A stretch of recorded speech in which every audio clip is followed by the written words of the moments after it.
Hace 12.000 años, la naturaleza liberó al planeta de las garras de una edad de hielo. Desde entonces, hemos tomado la Tierra, desarrollado tecnologías y con el crecimiento demográfico construido ciudades, países e imperios. Hemos llegado a todos los rincones del mundo. Mientras los científicos trabajan para comprender el enorme impacto que tenemos en nuestro planeta, han abierto una nueva y asombrosa ventana en nuestro pasado.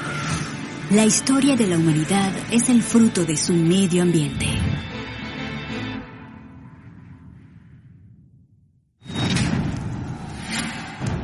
Hace 3.200 años, la humanidad sufrió uno de los mayores reveses de la historia.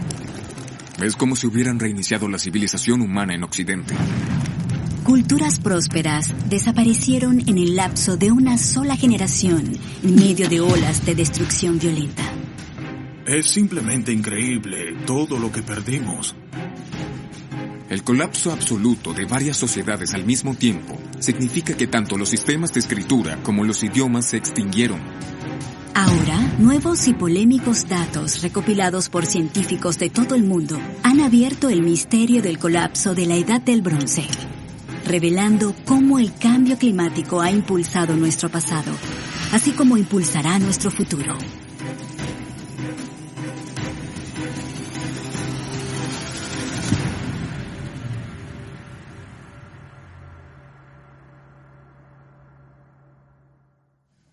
Bien, gracias por venir. Estamos emocionados. Eric Klein es una de las principales autoridades del mundo sobre la Edad del Bronce tardía. Es el mejor periodo de la historia del que nadie ha oído hablar. Es un periodo relevante, el periodo del éxodo, de la guerra de Troya, si es que esos acontecimientos llegaron a ocurrir.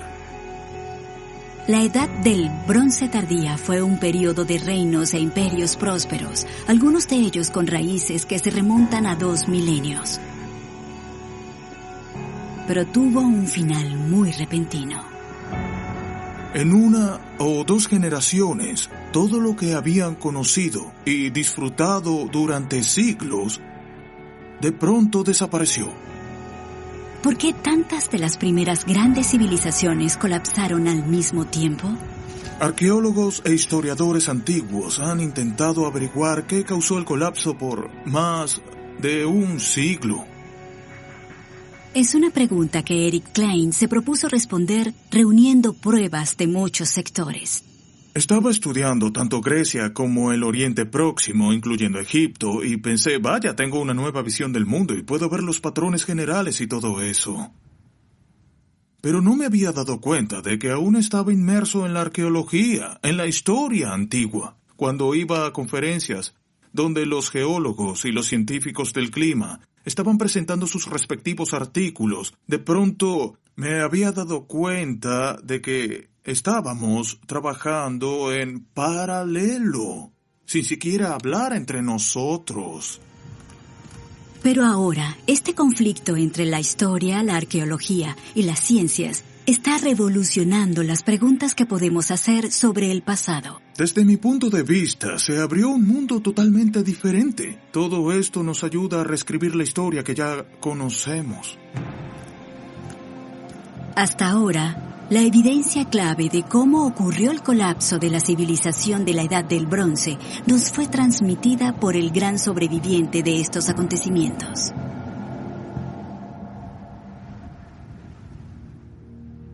Egipto. Este extraordinario reino había durado más de 2000 años cuando ocurrió el desastre. Los últimos siglos habían sido buenos para Egipto.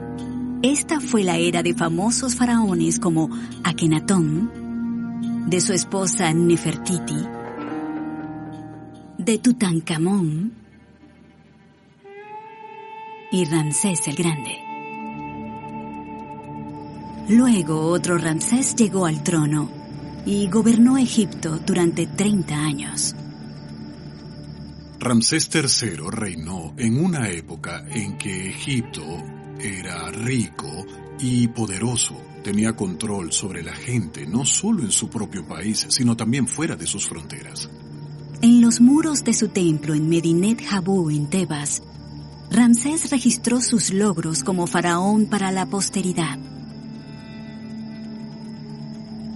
Y este registro es evidencia contemporánea del descenso del mundo de la Edad del Bronce hacia la guerra y el caos. Creo que es justo decir que el reinado de Ramsés III fue muy agitado. Fue una época en que todo parecía haber empezado a cambiar para peor.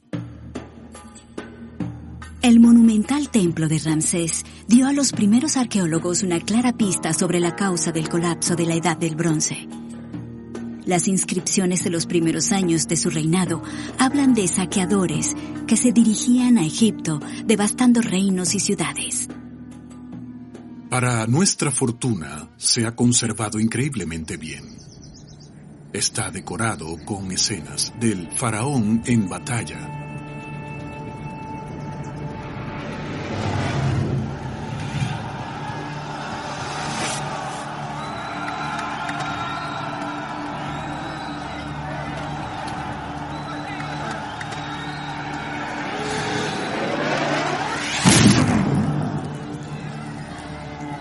Sabemos por diferentes fuentes que no todas estas campañas se libraron en suelo extranjero.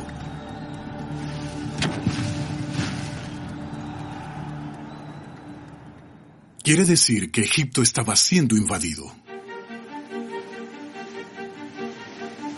Esto no es algo con lo que Egipto tenía que lidiar a menudo. Más allá de sus fronteras había una red de reinos e imperios. En la actual Irak se encontraban los babilonios y los asirios. A lo largo de las costas de Israel, Líbano y Siria se encontraba la tierra de Canaán. En el centro de Turquía estaba la capital de otro poderoso imperio, los hititas. A lo largo de las costas turcas había muchas ciudades y reinos como Troya. Y a través del mar Egeo se encontraba la civilización micénica de la Grecia continental. Pero Egipto era la potencia principal de la época. Esos pueblos también habrían visto al faraón como un individuo increíblemente poderoso con influencia sobre sus vidas. Así que las personas de todo el mundo antiguo, en el mundo mediterráneo, habrían visto a Egipto y el faraón como la gran potencia.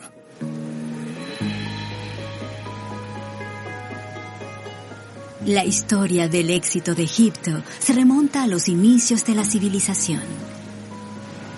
El fruto del río Nilo que fluye desde el corazón de África hasta donde los antepasados de Ramsés convirtieron sus propiedades únicas en alimentos y riquezas. El astrobiólogo Louis Darnell ha escrito extensamente sobre los orígenes de la civilización humana. Estas civilizaciones que surgieron primero en nuestra historia están a orillas de grandes ríos. El Indo, el Tigris, el Éufrates y el valle del río Nilo. Aquí es donde vemos las civilizaciones más antiguas del planeta que se fusionan y luego se expanden por todo el mundo. Pero ahora se cree que el cambio climático jugó un papel clave al llevar a las personas a establecerse en el valle del Nilo. La región del norte de África, que hoy llamamos el Sahara, solía ser mucho más húmeda. Eran praderas onduladas, salpicadas de lagos, un gran ambiente para los cazadores-recolectores. Pero luego, con las alteraciones climatológicas de nuestro planeta, el norte de África comenzó a secarse y emergió el Sahara.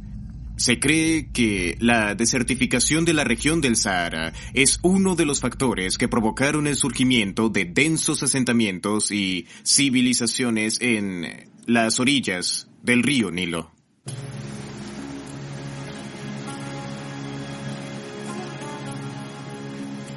Para el 3000 antes de la era moderna, los asentamientos a lo largo del valle del Nilo se unieron en un solo reino.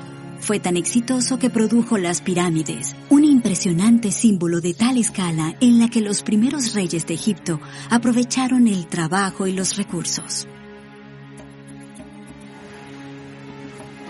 Egipto disponía de la riqueza para conseguir lo que no se pudiera encontrar localmente. Un comercio animado tuvo lugar a lo largo de las costas del Mediterráneo. Pero los vientos alisios también llevaron visitantes no deseados. Alrededor del 1200 antes de la era moderna, una serie de saqueadores se dirigió hacia el delta del Nilo. Los primeros ataques fueron en el reinado del faraón Meremtah 30 años antes. Pero para la época de Ramsés, las cosas fueron claramente mucho más graves. Los relatos egipcios nos cuentan que estos invasores ya habían devastado muchas tierras y ciudades. Y por supuesto, a donde llegaran los arqueólogos, encontraban ciudades destruidas, quemadas y abandonadas, desde Grecia y el Egeo hasta Turquía y Siria. Es como si las luces se apagaran por todo el mundo civilizado. Y así, cuando los arqueólogos victorianos descifraron las inscripciones en el templo funerario de Ramsés, pensaron que el faraón había identificado al más aceptable sospechoso de causar el colapso de las civilizaciones. Los llamaban los pueblos del mar. El nombre, Pueblos del Mar, es en sí un reflejo de la poca información que tenemos, incluso ahora sobre quiénes fueron, y es muy probable que Ramsés III tampoco tuviera idea de a quién se enfrentaba. Los pueblos del mar eran entonces los principales sospechosos en el violento final de una era. La catástrofe de la Edad del Bronce fue un caso clásico de la invasión de los bárbaros. Con el tiempo, las ideas de las personas comenzaron a cambiar un poco y, desde un pasado no muy lejano, comenzamos a pensar que tal vez son solo parte de un problema mucho más grande y que mientras están allí, mientras que son un factor, no creo que sigan siendo el único factor. Entonces, ¿qué ocurría realmente? Los arqueólogos comenzaron a indagar aún más en las causas del colapso, y eso significaba entender lo que había sucedido en el mundo fuera de las fronteras de Egipto, donde alguna vez los reinos y culturas exitosos habían sido consumidos por el fuego y la destrucción.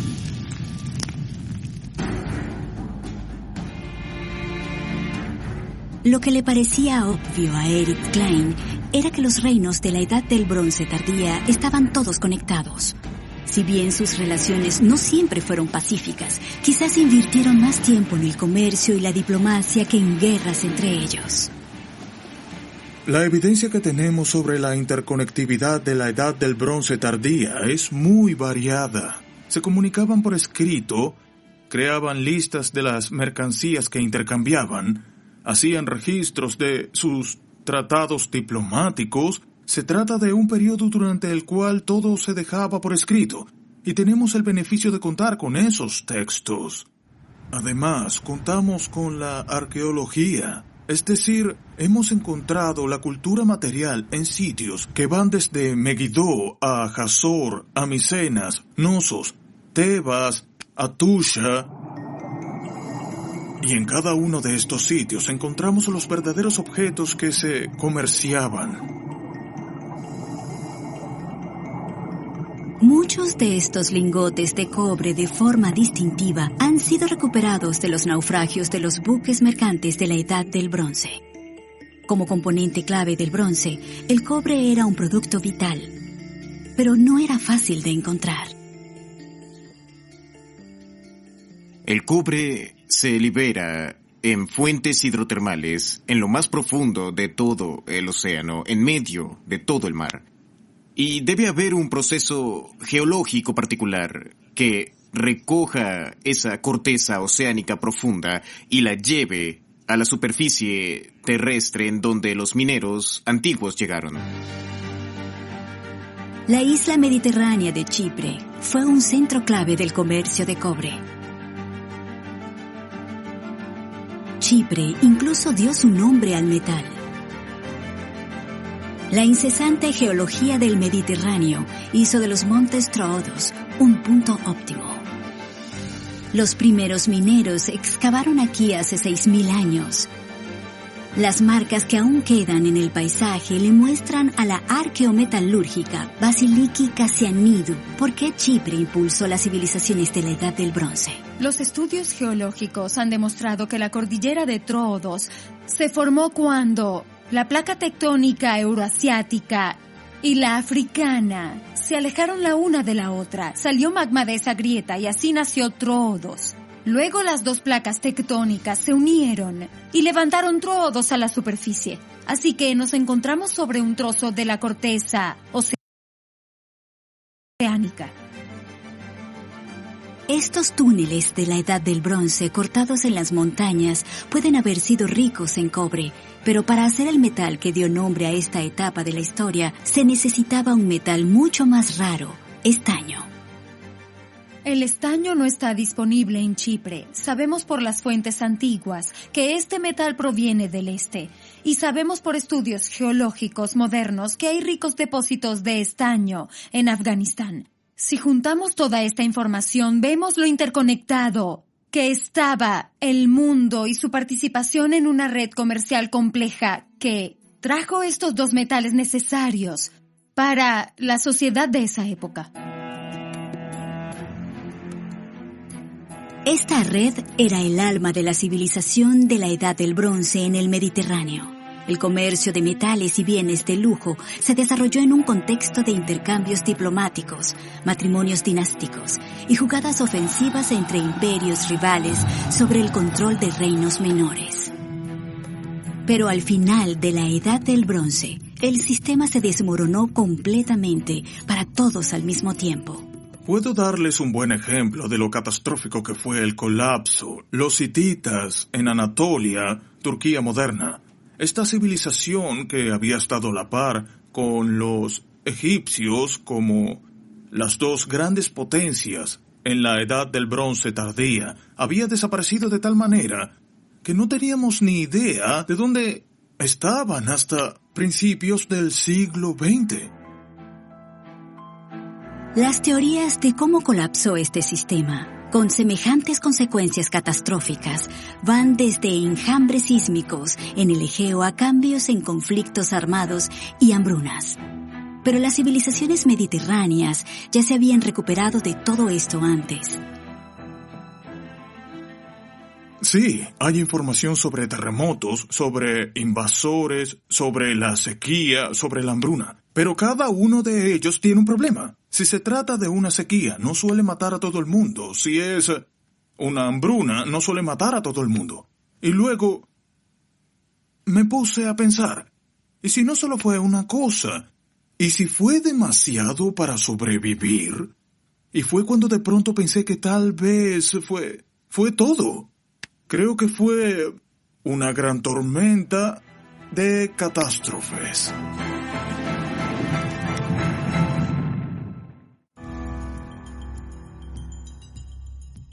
Pero justo cuando Eric estaba formulando su teoría, el equipo de Exact Science de la Universidad de Tel Aviv descubrió una nueva evidencia científica. Ellos lideraron una nueva técnica para reconstruir el pasado, contando granos de polen. En el Mar Muerto, en el sur de Israel, Daphna Langut hizo un descubrimiento revolucionario en una capa de sedimentos antiguos que ofrecían evidencia de un pasado muy diferente.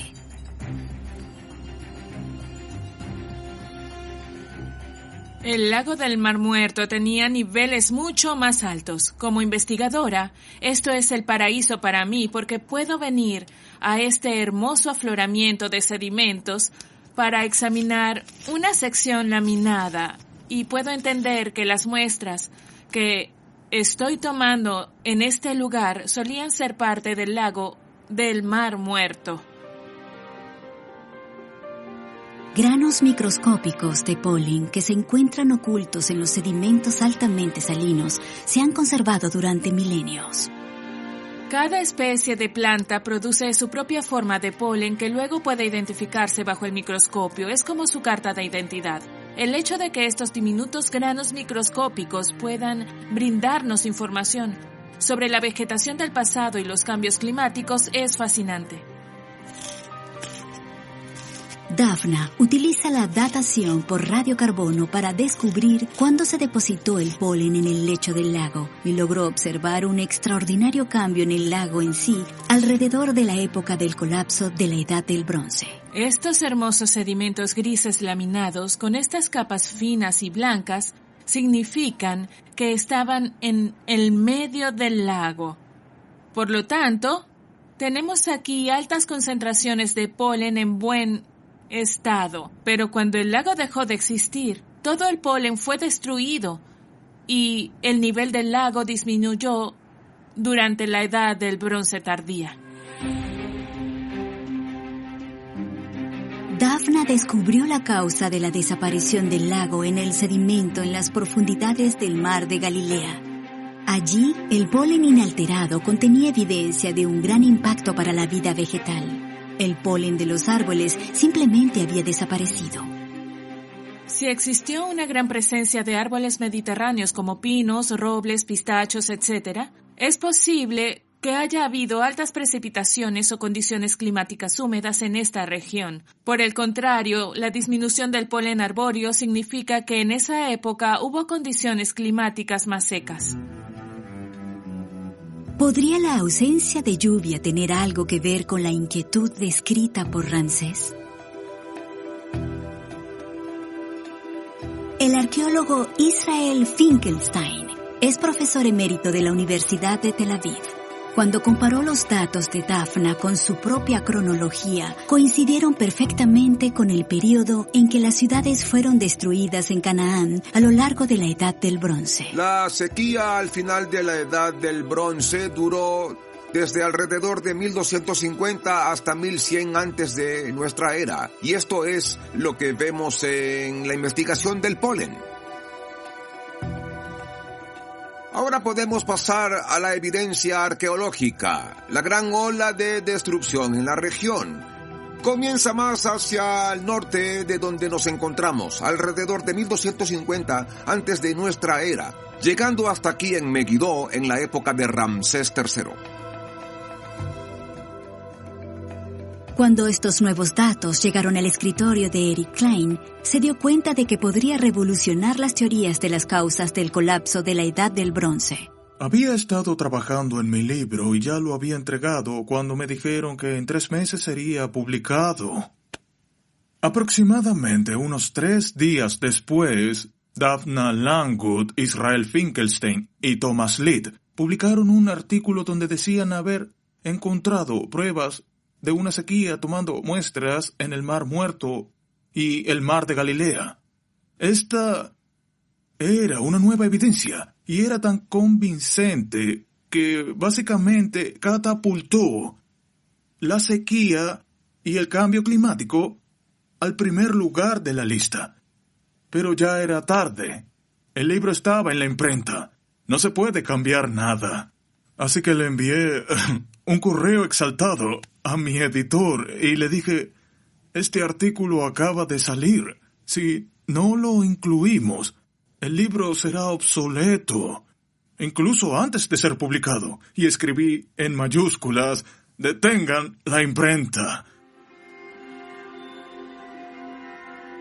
El libro de Eric fue modificado y se convirtió en un bestseller.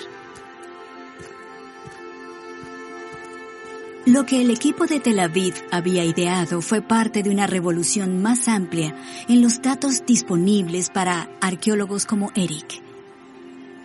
Asistí a conferencias donde los geólogos presentaban sus artículos y los climatólogos también hacían lo mismo.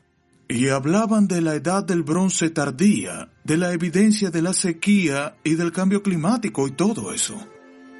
Detectar la presencia de sequías y hambrunas en la arqueología es muy difícil, aunque hay algunas pistas ocultas en los textos antiguos que han sobrevivido a través de los siglos. Ciertamente, para el 1200 antes de nuestra era, El rey hitita y el faraón egipcio se enviaban cartas pidiendo ayuda, hablando de la sequía, del hambre, de la escasez de alimentos. Pero la ciencia ha proporcionado clara evidencia de que estas menciones de escasez de alimentos eran parte de un panorama mucho más amplio. Pronto quedaría claro que las pruebas procedentes de una enorme zona geográfica apuntaban en la misma dirección que los datos reunidos por Dafna en Israel.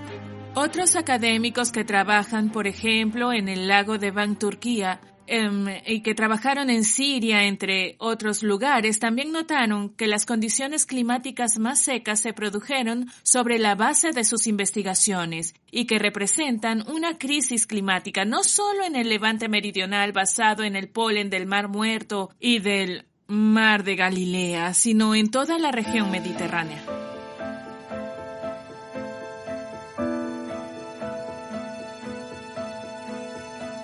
Lee Drake ha estado estudiando el impacto del clima en la agricultura a través de la historia. En las regiones que dependen de las precipitaciones en lugar de los ríos, la agricultura puede verse en condiciones precarias. Es una decisión de alto riesgo donde no hay tolerancia ante los cambios. A fin de cuentas, no hay mucho que hacer si las lluvias no llegan o si llegan muy pronto o muy tarde. Alrededor de 1250 antes de nuestra era, las condiciones eran bastante buenas, mientras que en 1150 ya estaban mal y en rápido deterioro. Cuando la sequía afecta a varios reinos a la vez, puede que no haya suficientes excedentes almacenados para todos. La sequía prolongada podría llevar a una hambruna generalizada. La mayoría de las personas en el mundo antiguo eran agricultores, aproximadamente el 99% de la población. Y en consecuencia, los pequeños cambios en la producción agrícola habían sobredimensionado el impacto en esas sociedades. ¿Qué pudo causar la escasez de lluvias en muchos reinos a la vez? Los climatólogos han encontrado una pista en los restos de plancton antiguo extraído del fondo del Mediterráneo. Sugieren que no es el calentamiento, sino el enfriamiento el causante de las sequías frecuentes. Sabemos que el enfriamiento ocurrió debido a los cambios en las especies cálidas y frías de plancton. A algunas les gusta el agua tibia, a otras el agua fría. Si tomamos un núcleo y encontramos que hay especies cálidas aquí y especies frías por encima de él, eso indicaría que hubo un cambio en la temperatura que causó esa transición de una especie a otra.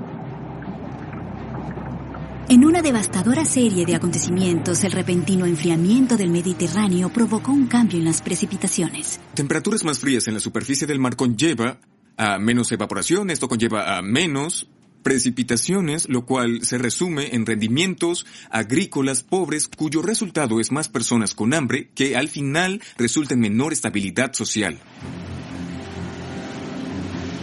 Las teorías sobre la causa del enfriamiento del mar van desde el derretimiento de los glaciares en los Alpes hasta el aire frío que baja desde Siberia. Lo que haya desencadenado el cambio climático, sus efectos podrían poner a prueba las relaciones entre las civilizaciones de la Edad del Bronce hasta el límite. Si nos remontamos a la Edad del Bronce, la mayoría de las personas vivían en lugares sin fronteras, plantaban cultivos y si las cosas salían mal, emigraban para intentar una nueva estrategia. Un agricultor se habría visto seriamente afectado por la sequía. Un comerciante podría haberse visto en la situación donde los proveedores con quienes contaba habrían desaparecido, ya que el comercio entre las cortes reales de las diferentes tierras llegaría a su fin. Creo que el rey estaría impactado y de igual modo todos los cortesanos. Por ende, no tengo la menor duda de que todos fueron afectados. La pregunta es, ¿cómo y hasta qué punto? Sin embargo, aún había una región clave en la que no se había demostrado la existencia de una grave sequía. Pero faltaba algo importante. Teníamos las temperaturas de la superficie del mar en el Mediterráneo, desde el Adriático hasta la cuenca levantina, pero no teníamos un registro en Grecia que anotara los cambios que estaban ocurriendo.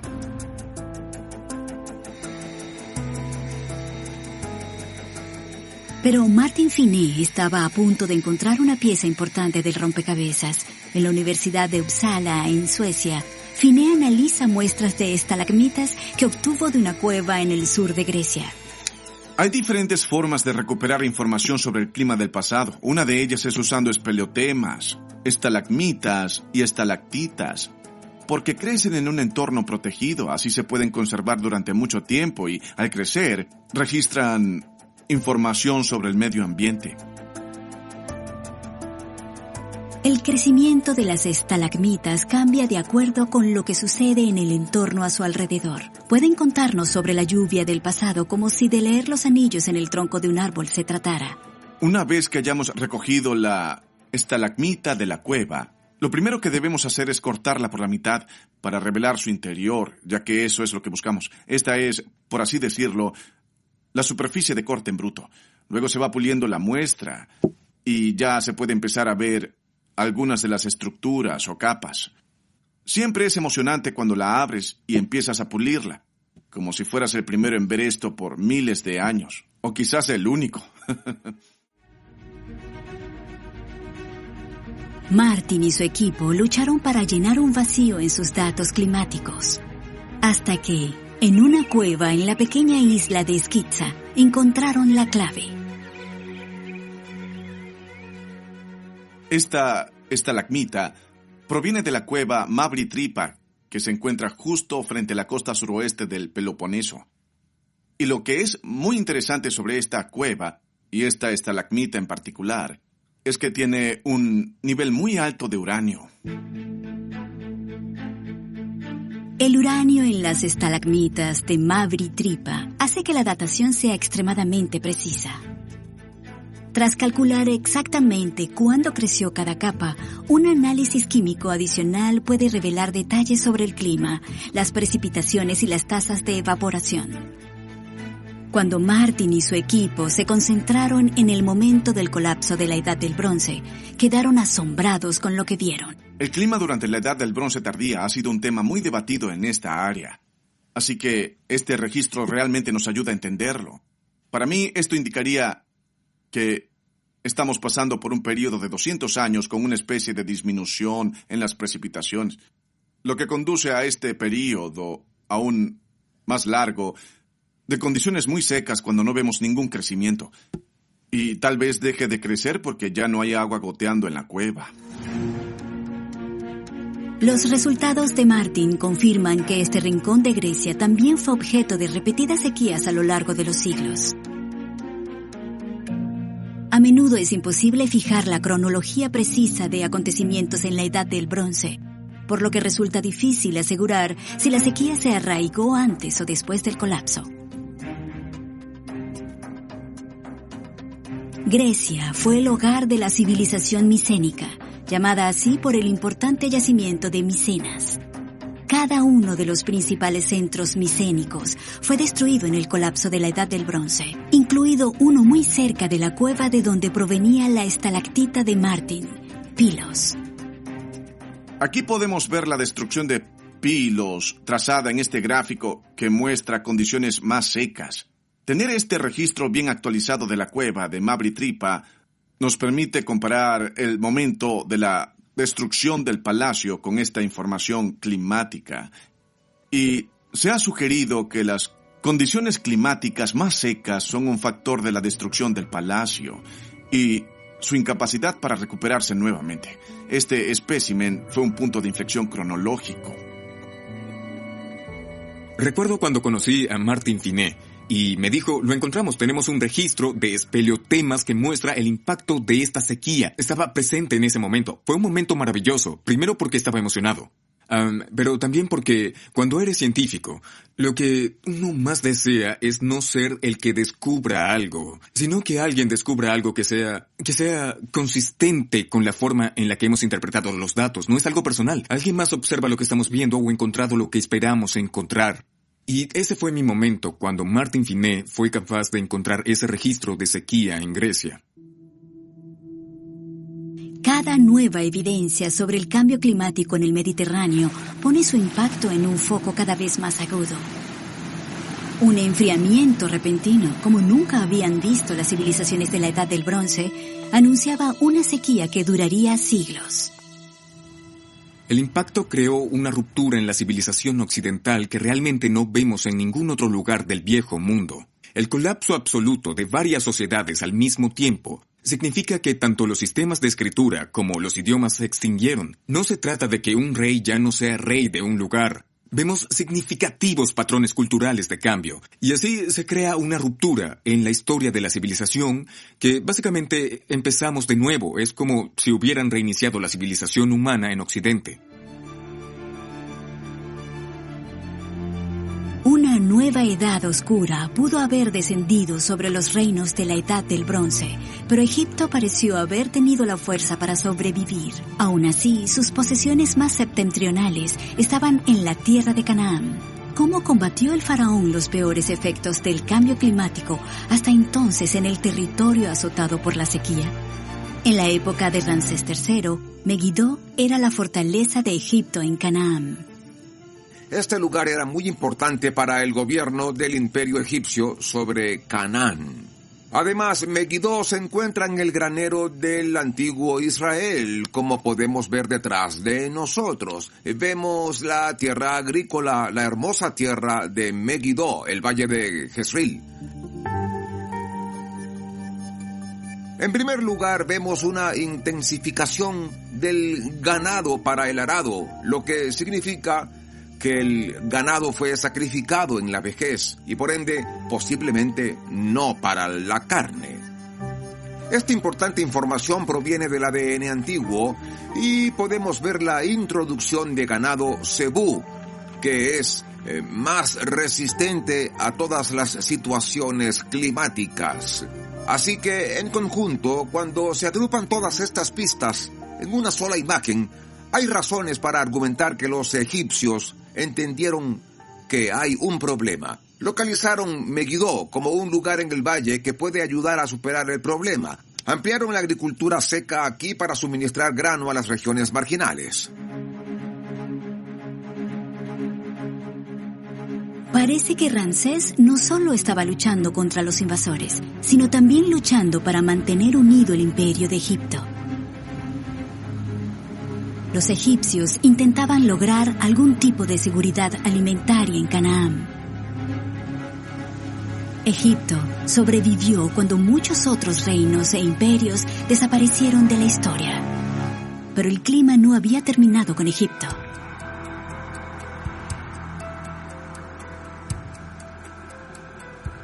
Mark Macklin es fluviólogo. El trabajo de su vida es estudiar el cambio de los sistemas fluviales a través de la historia. Él cree que los datos de los sedimentos dejados por el Nilo sugieren que la crucial seguridad alimentaria de Egipto estaba siendo atacada en otro frente. A casi 5.000 kilómetros de Egipto, Mark encuentra que una ribera cerca de su hogar en Gales es un buen lugar para explicar cómo puede interpretar el clima del pasado. Al interpretar estos sedimentos, podemos saber sobre ríos pasados, inundaciones y en algunos casos, sociedades pasadas.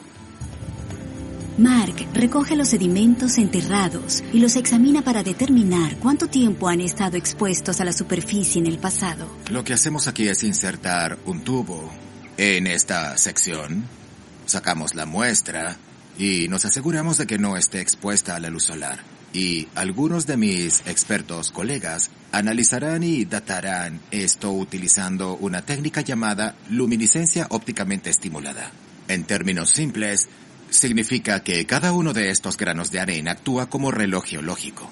Así que cuando son traídos por el río y depositados en la orilla, el sol se pone y la señal radiactiva en ellos se blanquea, se vacía. Y la datación por luminiscencia ha revolucionado. Los últimos 25 años fuimos los primeros en usarla en el Valle del Nilo. Lo que se puede hacer es fechar los sedimentos de la inundación y darle una edad exacta. Mark y sus colegas extrajeron sedimentos del Nilo en el sur del reino de Ramsés. Revelaron lo mucho que el ciclo anual que trajo las crecidas del Nilo a Egipto podría variar a través de los siglos. Las lluvias monzónicas estacionales que caen en las lejanas tierras altas de África Central arrastran sedimentos hacia el Nilo. Cuando las aguas llegan a las llanuras, se derraman sobre las planicies del desierto. Cuando las aguas retroceden, dejan nutrientes en el suelo recién empapado. Esto permite que los cultivos florezcan a lo largo del valle del desierto.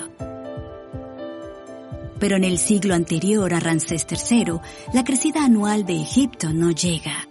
El Nilo solo cubre algunos de los campos. Lo que una vez fue tierra de cultivo, el sol lo habría secado durante años. Al parecer los canales se estaban secando. Se estaban reduciendo entre 1280 y 1220 antes de nuestra era. Y gran parte del Nilo en Nubia ya estaba seco. Las abundantes reservas de alimentos de Egipto se habían consumido año tras año. Con la escasez de alimentos, los registros muestran que Ramsés tenía que lidiar con un nuevo problema, la agitación social. Es durante el reinado de Ramsés III que tenemos la primera huelga industrial registrada en la historia, donde un grupo de obreros organizó una sentada en protesta por no recibir sus salarios, los cuales eran pagados por las autoridades, por la corona. Además, tenemos la evidencia que en esta época se practicaban los robos de tumbas de manera regular y eso se convirtió en un serio problema. Todo esto nos da a entender que fue una época muy difícil para el faraón. Un Nilo bajo parece haber desestabilizado a Egipto. Pero ¿fueron estos largos periodos de sequía un suceso del Cisne Negro, un hecho único que nadie vio venir? ¿O eran parte de un patrón más grande? Los registros antiguos mantienen evidencia de sucesos similares en Egipto, 1000 años antes de Ramsés. Hace 4200 años fue el llamado evento del kiloaño 4,2. Se trataba de una gran sequía documentada y registrada en Egipto. Implicó significativos cambios en el flujo del río. De hecho, una de las historias contadas es que la gente podía caminar a través del Nilo porque se había secado. Esta sequía anterior pudo haber marcado el final del camino para la era de construcción de pirámides de los reyes del antiguo reino egipcio. La investigación de Mark y otros científicos revela más detalles sobre estos fenómenos causados por el cambio climático, aunque con miles de años de diferencia, coinciden con cambios importantes en la historia humana. Los fenómenos causados por el cambio climático duran varios siglos y tienden a caracterizarse por periodos más fríos en los polos y de mayor aridez en el Ecuador. Hay varios casos similares. Mark estima que lo que haya causado el cambio climático y que afectó a Ramsés podría haber durado casi 500 años, impulsado por fuerzas que ningún faraón tenía el poder de controlar. El principal control del clima durante esos periodos pareció estar debilitándose ante la fuerza del sol, pero tal vez hubo cambios en la actividad volcánica que también pudieron haber sido importantes.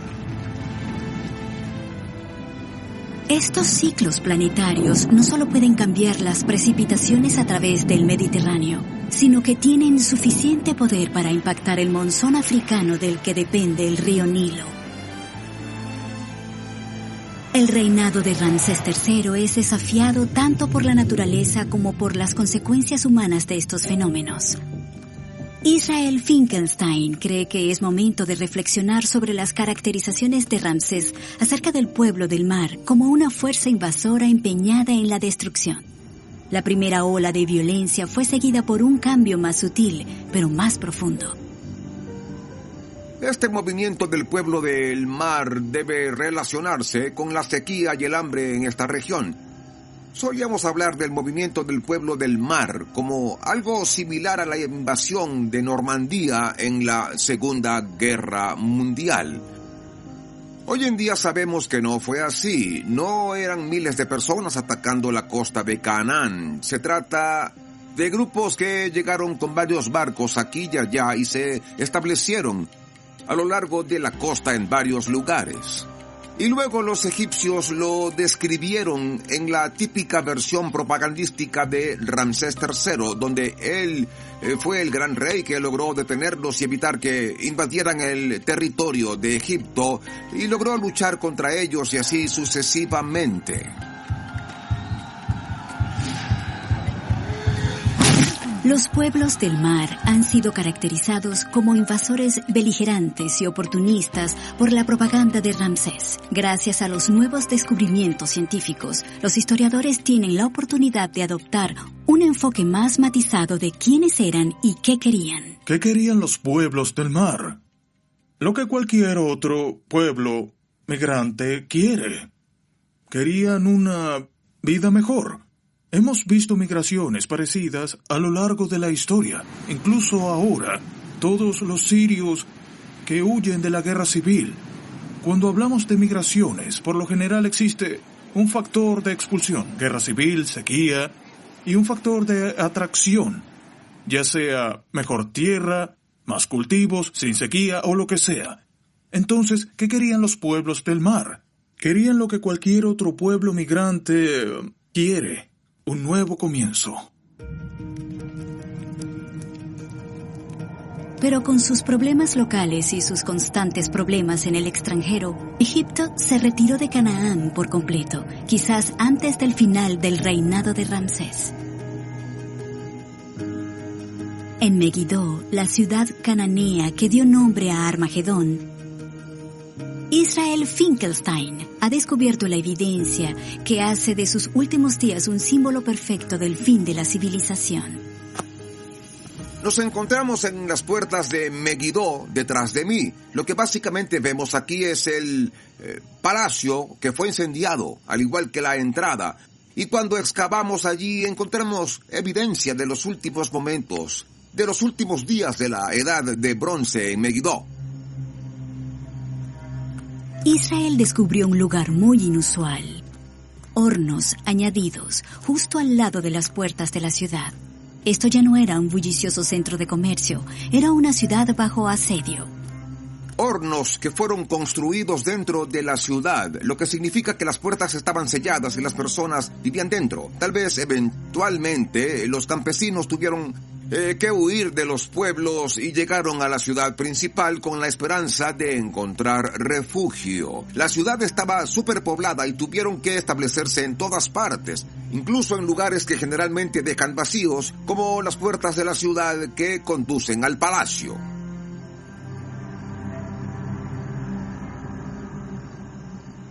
Pero Megiddo, más que un refugio, resultó ser un objetivo. Centenares de personas bien equipadas y desesperadas pueden venir a incendiar un lugar como este por la noche. Una ciudad incendiada es un impactante emblema del fin de la civilización. Las repercusiones, violentas y pacíficas, se dejarían sentir durante generaciones a medida que el cambio climático ponga en movimiento a poblaciones enteras. La gloria de Egipto también disminuía. El reinado de Ramsés III no iba a terminar bien. Existe una serie de documentos del final del reinado de Ramsés III que parecen mostrar que hubo una conspiración para asesinar al rey, y esto fue perpetrado por una de sus esposas presuntamente en alianza con una o dos más. Por esta razón se conoce como la conspiración del harén. Y la motivación parece haber sido el deseo de las esposas de colocar un hijo particular de Ramsés III como su sucesor, en contra de su voluntad. Y tal vez esto también refleje algunos de los desafíos más amplios que se experimentaron en Egipto durante el reinado de Ramsés III. Con todas las invasiones en curso y las dificultades económicas, habría tenido que tomar algunas decisiones difíciles y quizás el modo en que manejó la situación no fue muy popular. Al final del reinado, había más de una facción involucrada y la conspiración del harén fue el resultado de una de esas facciones intentando forzar el problema. El faraón que había salvado a Egipto mientras el mundo colapsaba a su alrededor, finalmente caería ante un asesino desde el corazón mismo de su propia corte.